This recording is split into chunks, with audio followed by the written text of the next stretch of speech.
interested in this area because I personally suffered from what is referred to as complicated grief. And there's no difference between complicated grief and a PGD. PGD is actually listed in the psychiatric manual as one of the prolonged grief disorder. It's actually listed as a mental health disorder. And this is usually a grief that takes more than like a year, where you are still going through the pain of the loss.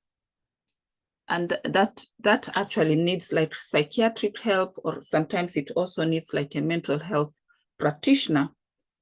But I thank God I had like a lot of holistic support and a lot of inner healing, and I came out very well. And that's where I developed a desire to help those who are going through pain of losing their loved ones, because a lot of times still mourning the person, but there are some things which even God has allowed that we need to go through that healing journey of pain.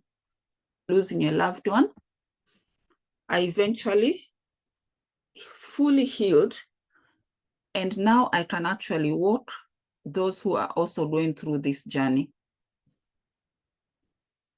And I'm actually forever grateful. There's someone here called Maureen Mahira. She met me when I was going through that journey, and she was very supportive. She knows where I was, and she now can see where I am now. So I'm forever grateful for her, because she was my accountability partner. I explained to her what I was going through, and she was very understanding. So we need, in this journey, we need to have people who are understanding. If you don't have people who are understanding, it makes the journey very complicated, and it ends up being, it ends up being a complicated grief, or even it could lead to a prolonged grief disorder, which is a psychiatric disorder that needs to be treated with medication and a lot of intervention. So today, what will we learn? Hi, Kaine, and hi, everyone who has just joined. I may not be able to acknowledge everybody, and I will not say hello to you. I'll say to you hello at the end, because I can't see anybody. I just can see the screen. So today, what will we learn about this journey? It's an awareness of grief, the pain of the loss of a loved one. Kaine, you missed the first part. I was just sharing that most of us don't really understand that we have to go through the healing. We have to go through a journey. We have to go through the pain. The pain is part of healing. And you have to cry tears. You change. When you lose a loved one, you will never be the same. Sorry? Hello, can you please mute? Whoever has their... Please mute. Okay, so what happens is... this is just... there are people coming in. Let me just admit people who are coming in. Okay. I wish I had a host who would just be admitting people, because it's... Yeah, so what I was going to say is at the end of this presentation, you'll be more aware of what grief is, the journey of grief, the pain of the loss of a loved one, and how we can turn the pain into a strength. We'll be talking about the impact of loss of loved ones on the living. And we'll also talk about the effect of grief. The effect of grief. And we'll also talk about the different stages of grief and the process of grieving. And we'll also talk about the loss of, it's actually loss begets loss. How sometimes when somebody, especially people who are married when they lose a loved one, they lose their spouse, research shows that there is what it's called premature mortality. Premature mortality means that the person who has been widowed, the person whose spouse has been taken away, might actually have a premature death if they don't go through the healing process in a positive way. So it's usually what is called loss leads to loss.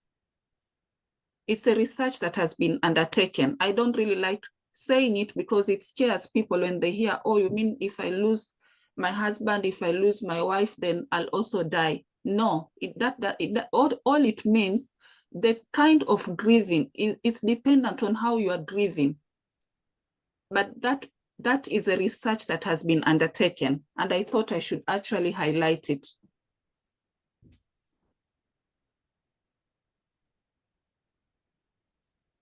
So you can actually take down notes. You can either share on the chat, or you can just write down somewhere, and then at the end, you are free to ask me. So what is grief? Grief is the journey that one goes through after the loss of a loved one. And we have to allow grief to take place. Don't let anyone tell you that, oh, you know, the person has gone to be with the Lord. You should just go back to normal. It's not you who wants to be where you are. It's the circumstances that force you to go through that pain. And there's no way you can suppress it. Actually, grief, actually the loss of a loved one triggers all those suppressed feelings that you don't usually want to deal with. You know, you might be having some pain of the past, someone wounded you, but you've never dealt with it. You've just suppressed it.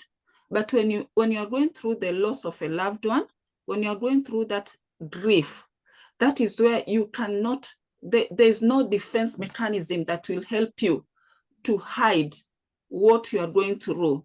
Grief is the most difficult of all the things that happens to a human being.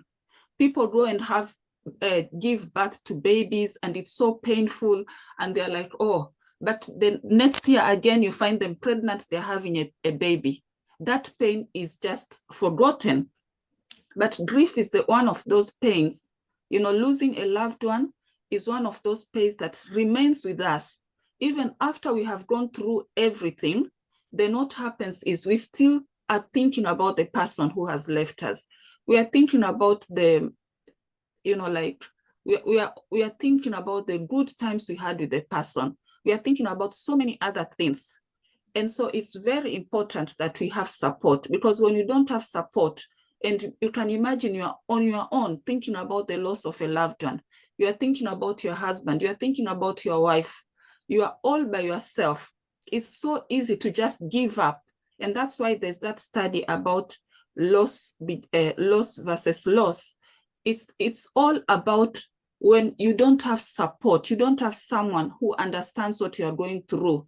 You internalize everything and you lose the willpower to live. And it's very easy to also have that premature mortality.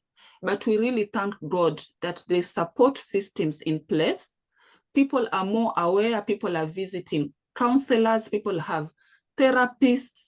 There are churches also who are running healing programs on grief where you can be supported. And I'll quote, there's this quote that I just found somewhere, I can't, it's anonymous: if not for death.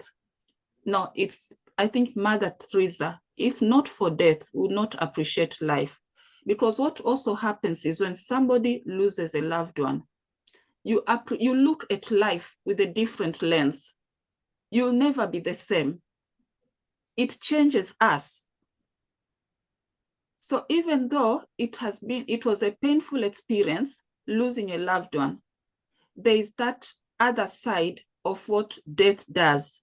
It makes us become different. You'll never be the same. And I don't think any of us wants to be where we were before. So grief is a journey. And everybody's grief is different from everybody else's grief. My grief took 6 years for me to be completely free. But it doesn't mean that is the standard for everyone. Some people's grief journey might take only 1 year. Some people, it might take 6 months. Some people, it takes for as long as they live. So it's a journey and it's an individual journey. Never compare your pain with somebody else's pain. We are all different.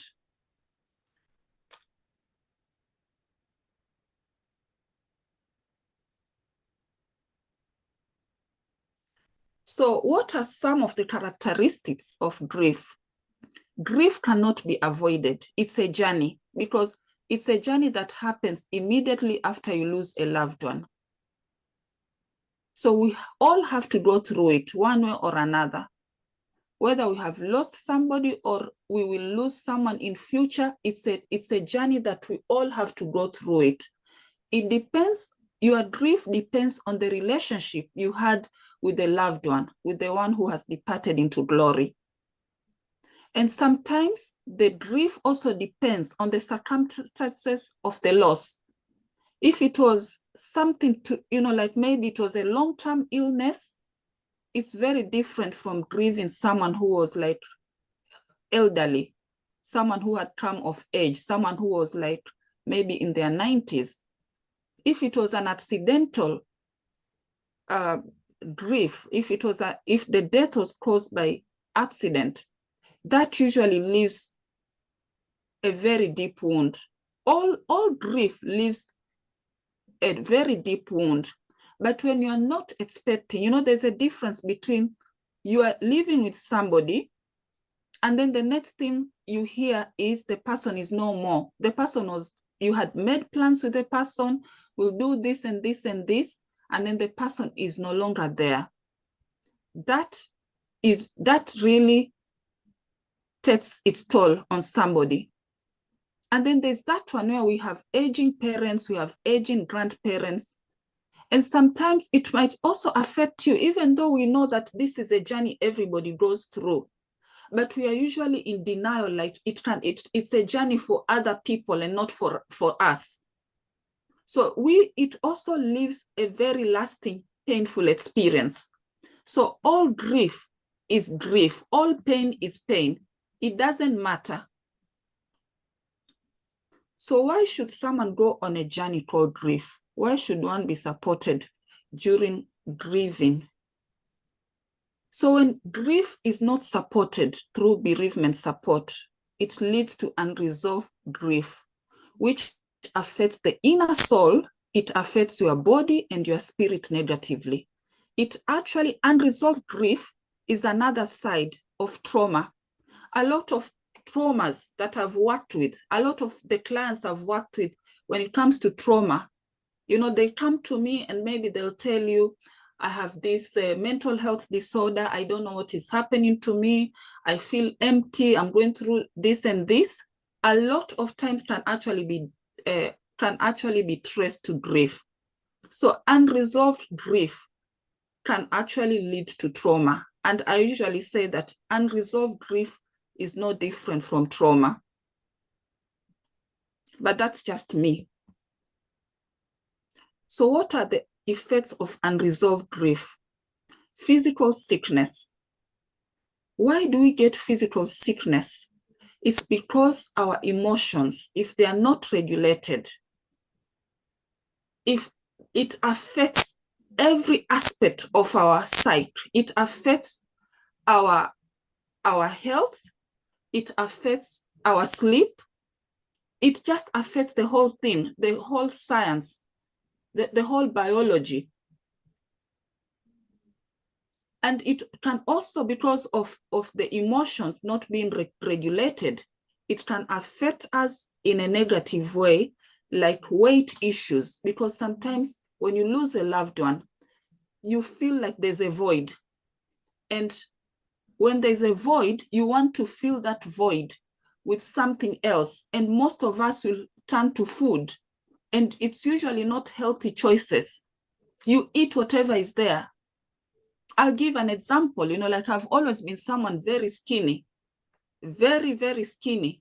But all of a sudden, when I lost my mother, I was eating foods that I never used to eat in my life because I was just hungry. I was empty.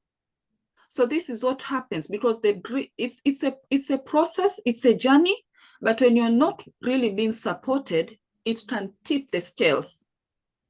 So the other area it does affect is negative communications. You just find yourself speaking very negatively. You become angry. It also affects our finances, one way or another, to even work. If you are running businesses, you just find that you are not even interested in the businesses. It also affects our relationships with loved ones. And this happens a lot, like for married people. If you lost maybe a child, and this is something that I've experienced when I've been running the marriage moisturizer. It actually becomes like the foundation of marriage breakups. Like if someone lost a child and they're still grieving and the husband wants to be intimate with them, usually what happens is, the woman becomes resentful towards the husband, because the husband may not realize that, this is the time that the person just wants to be on her own. And, and it really brings a lot of issues in relationships. And that's why we need to have support. So how do we go about going through grief, the loss of a loved one? There are 5 stages of grief that we have to go through. And there could be more. But at the time when I was doing this, there were 5 stages, whereby you have to go through each and every stage. I think so. Just a minute. Someone has just sent me a message. Oh, sorry, it's not my message. So there's 5 stages of grief that you have to go through. When you lose a loved one, the first stage is the denial stage. And these stages are in no order. Some people go through the anger stage, some people go the first stage, they go through anger, some bargaining, depression, acceptance. But this is how it happens. Most of the time is the denial. That is the stage whereby you are in denial. You do not even believe that it has happened. And this is where you are like, I don't believe it. You get maybe a phone call from the hospital and you are told, your child, God forbid, none of our children will die. They shall live to declare the goodness of God. But you are just told that a family member has died. Usually you don't just accept. You go like, I don't believe it. Even though the person was terminally ill, you will not accept it. It will be denial. No, it can't be. Oh, no, it's very painful. And then the next stage is anger. You become angry, and then I'll talk about these stages as we go along. Please try and mute. Let me see who it is so that I can mute them.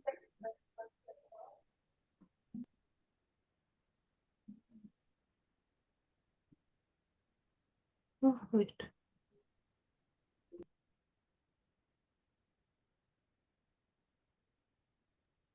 Just a minute, I'm just checking someone. Oh, thank you so much. Thank you. Okay, let me just respond to this message. Someone has offered to be my co-host. I can't see when I'm doing the presentation, so I'll just add this person as a co-host to help me. Thank you so much for offering. Just give me a minute. I make this person a co-host. Where is she? Okay. Okay, thank you. Thank you so much for offering to be a co-host. And then I need to mute this person who is, Oh, nice to see my screen. So the different stages is denial, anger, bargaining, depression, and acceptance. So I will take you through each and every stage of grief, of grieving, which is it's mandatory. You have to go through these stages, because if you don't go through these stages, you'll never heal. You live with pain. It will be unresolved trauma, and it will be in your body. It will be in your emotions. It will be in your spirit. It will affect you negatively. It will actually bring health conditions. I think for the purpose of time, I won't go. I'll go into the some of the health conditions, in the program itself. But it does, like when I've worked with people who have even autoimmune diseases, which were as a result of grief. Once we deal with the grief aspect, that autoimmune condition just goes. So in denial, you are actually going through shock. You are in shock. Because you can't believe that someone has gone. You are in disbelief. You go through feelings of numbness. And the usual statement is, I cannot believe it. I cannot believe it. It's one of those stages that, no, like your world just collapses around you. Your world becomes meaningless. You are like, no, how can this happen? The person was not supposed to die. And then there's also the feelings of overwhelm. You are overwhelmed, you don't even know where to start from. Like if it's your husband or it's your wife, you have like children, and then you have like issues with inheritance. Maybe you have some land issues. Maybe you had some projects that you are working on together. All these things now come and you don't even, you are overwhelmed. Where do I start from? I have staff. Maybe you have a farm. You need to pay your staff on the farm. And maybe, like it just becomes one of those things. So that is a denial stage. And it's okay to go through it, because it's a very important process in the grieving, because it kind of like, it's a psych protective mechanism.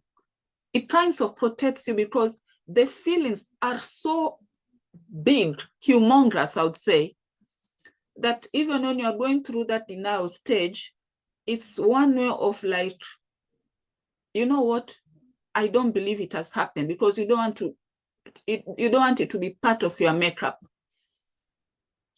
And then the next stage is the anger stage. This is actually a very bad stage, I would say, because I went through it personally. And with anger, we'll use a 3D perspective. There's the anger towards yourself, because the anger towards yourself is like, I have the will, but I don't have the power to stop the death. Maybe I should have done ABC. Maybe this person, if I was there, this person would not have died. So you become angry. You accuse yourself. Or maybe I, I should never have spoken this to this person this way. You start even blaming yourself. You are angry that you are not able to stop the death, and you are angry that you didn't have the willpower, because you cannot stop death. Death is a natural, it's something that happens to everyone. And when it happens, sometimes it has nothing to do with you. Maybe God wanted that person to live that time. Maybe that was the time that person was going to rest. And that's hence the word rest in peace. Maybe that person is already, actually the person is resting in peace. And then anger towards loved ones. You become angry at the person. The person has left you. Maybe the person was like the main breadwinner.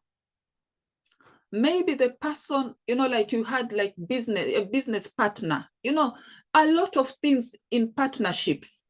You become angry. Sometimes you are angry at the person, like maybe someone has died due to alcohol addiction or drug overdose, or maybe it was a health condition that could be controlled. Maybe they were not eating healthy. They were not going to the gym. You start being angry at them. You are even accusing them in their death. If only you had been going to the gym, to lose that weight, you'll not have had this heart issue. If only you had eaten healthy, you wouldn't have had this issue and this issue. You become so angry. And then the third stage is you become angry towards others. And this is where you become angry towards doctors, maybe the doctor who was treating that patient, or, like in a case of accidents, you are looking at the person who caused the accident is to be blamed, and so you actually, you feel like it's just one of those things. You look at others to be blamed, and so you become angry towards the others. And when we talk about anger towards others, God is also included in this anger. Most of us, I'll speak for myself, for those negative emotions of sadness, panic, hurt, emptiness, feelings of anger, on the other hand, are actually a positive sign that the anger that you've had maybe from the age of 5 years, where you were beaten by your school teacher, your mother called you bad names. Can you please mute? Because when I'm in this flow, I get, when I'm interrupted, I can't really flow properly. So if you're still unmuted, please mute. That's the only thing I'm asking of you. Because every time there's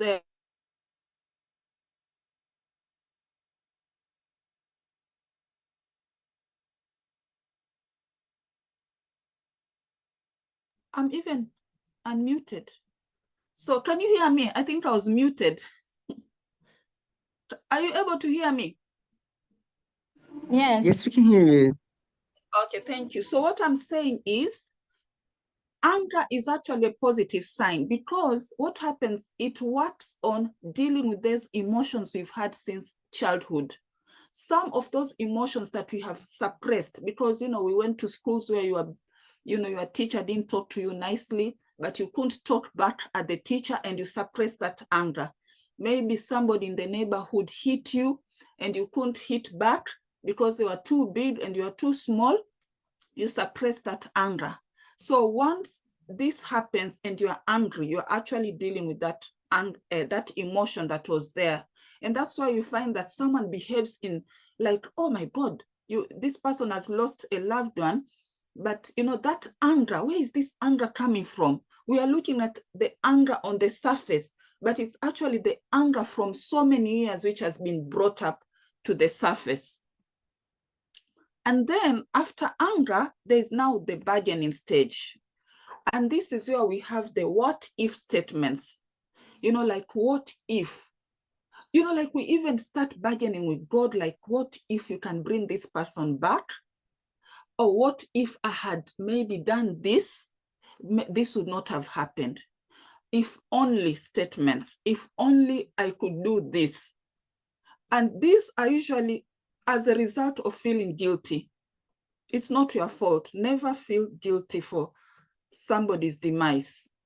But this is the bargaining stage. We have to go through this stage of like, maybe if I had done this, this person would not have done.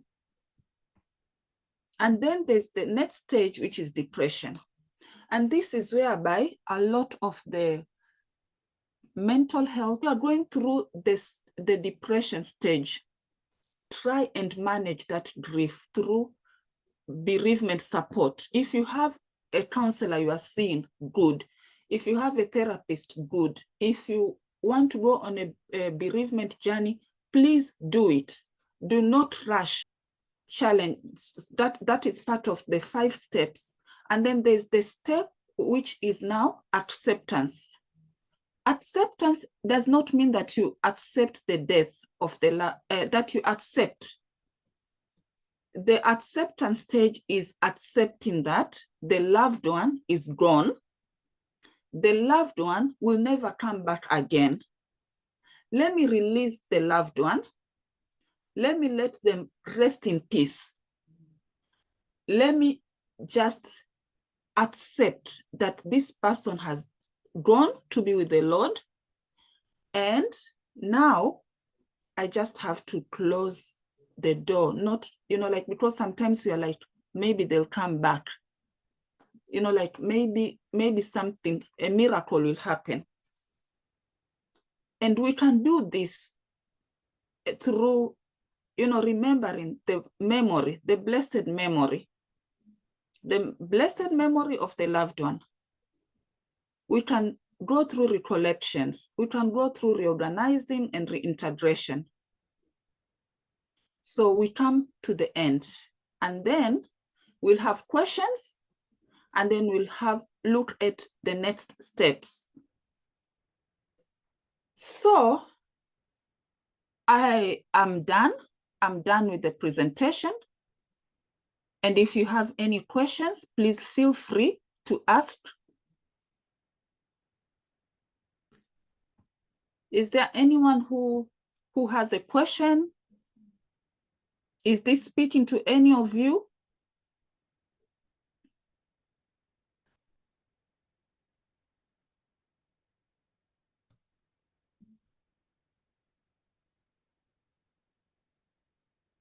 I've finished. Is there anyone here who wants to share anything?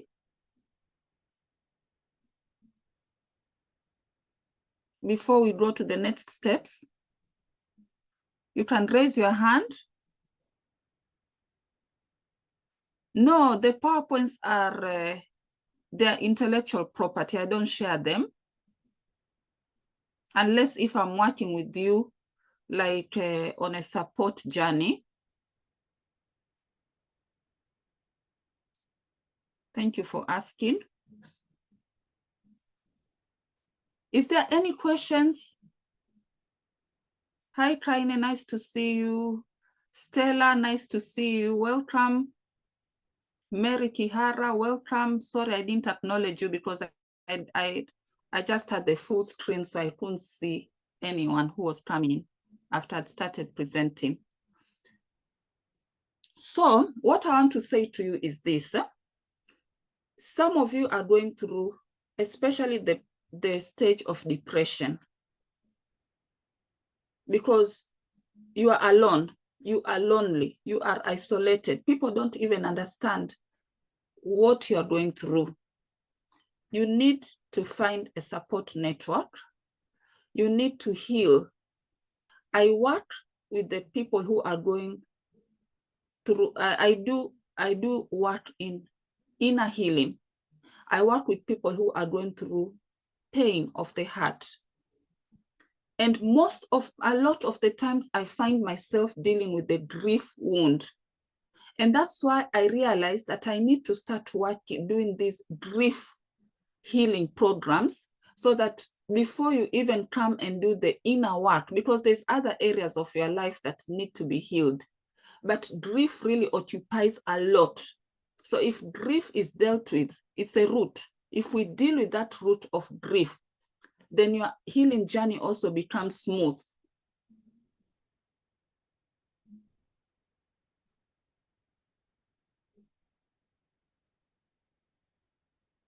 Okay, so I'm looking at the, okay, thank you to Sime. Thank you very much for the feedback. Kaine, it's almost 10 years since you lost your dad, but you find, okay, so you go through anger, so you definitely need to go through the healing journey of grief. So Feven, you have also related to some of the challenges. Yes. So you can.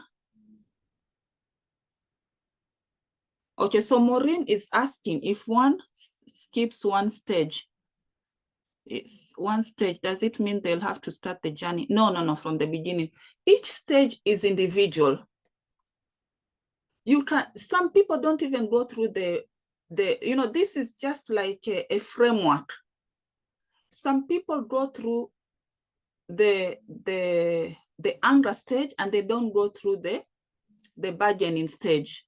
Some people, you know, like it's just, these are the framework where most people usually go through some or all of those stages. And it's in no order. You know, some people go into depression immediately and they start going through those suicidal ideations immediately after the loss of a loved one. So that's what I've shared with you, the 5 stages. Those are just like a framework, and you can go through them in different orders. And you can skip. You don't have to go through the 5. Some people go through the 4. Some people go through 3. It all depends on the relationship you had with the person. It also depends, like now I'll be going technical. It depends on the attachment. We have different attachment styles. You could be having a secure attachment, an unsecured attachment. There's many different attachment styles. So depending on your attachment, it also depends on your neurobiology. Those are the things that we go deeper when we go into the bereavement support journey. So if you are interested in working with me, like I'll be doing a group program where we support each other from each stage. You identify what stage are you in at the moment. So that the thing is, these stages are supposed to help you go through the grief in a positive way. Bereavement support, where you are supported, because sometimes if you are doing it alone, you've had kindness say that it's 10 years and she still goes through anger. She needs to go through the bereavement journey so that she can actually come to terms with the anger. Where is the anger coming from? There's something that will affect her when she's older, because anger has really been, we can trace high blood pressure to anger. A lot of high blood pressure can be traced to anger. And some of that anger is usually the unresolved trauma, unresolved grief. So you need to heal from that pain, that anger, that stage. That stage is holding you back.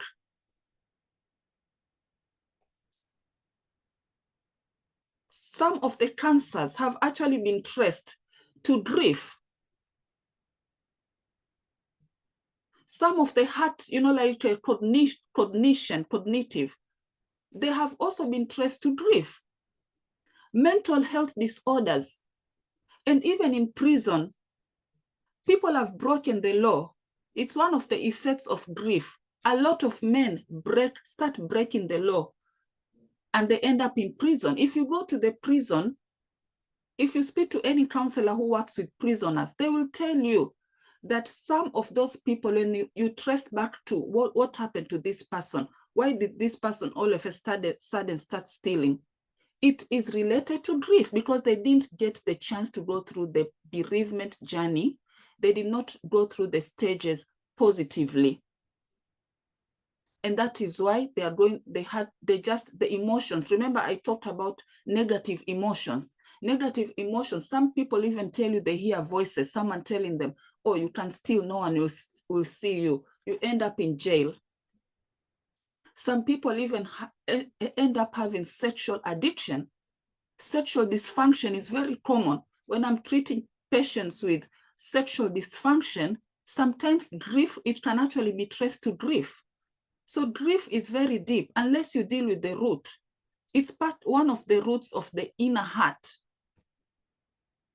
I mean, Maureen is here, like I shared with you that she knew me when I was going through grief. I was not the way I am. I can speak in public now. I had fear. But through that, if you are supported in that journey, then you are restored.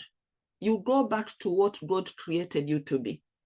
And then you can now heal the other areas in your life. Even, like having no money. It's not, like ask yourself, which father, some of you are parents here. You are working hard for your children to have something. God is our father. God does not want to see us without money.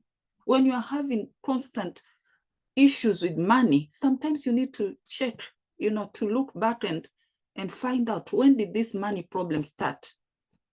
Sometimes you can even trace it to grief. Losing someone, you lose the purpose to live. You don't have a purpose. It's because you didn't get a chance to go through the grieving journey step by step. And once you go through that, you are fine.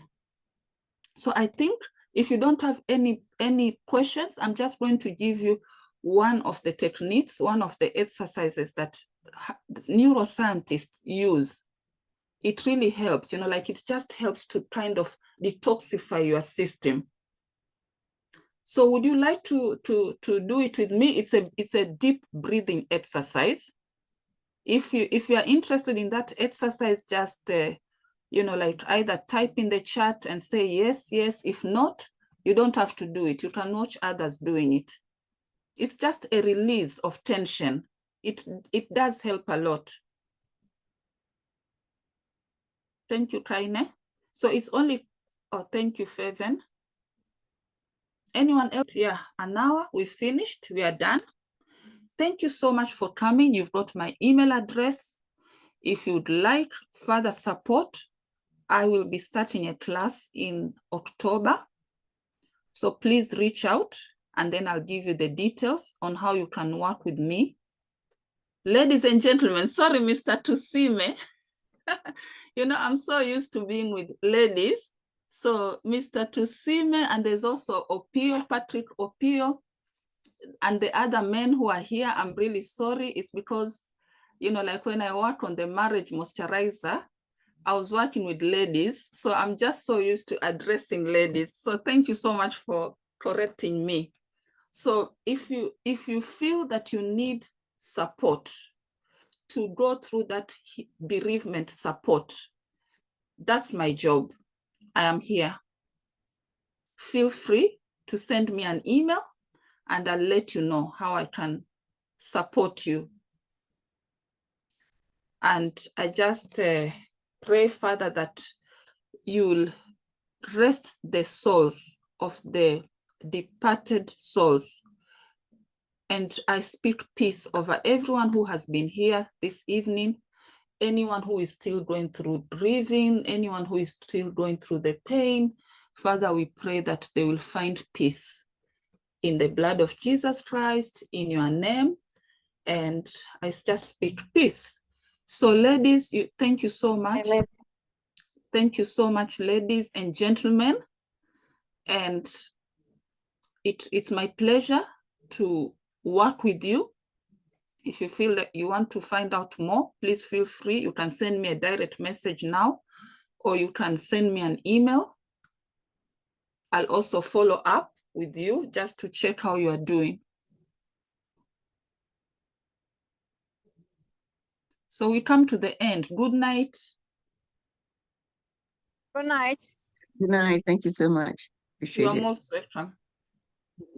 Good night. Thank you. Thank you. Good night. Thank everybody. you. Good night. Kaine, can you stay behind, please? Good night, everyone. Good night. Good night, everyone.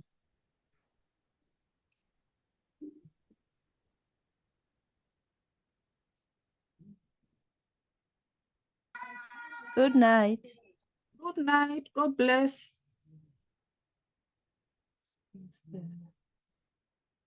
Recording. How do I stop the recording? Hey, Maureen, you're still here. Can you please stop the recording? I can't even see the recording button.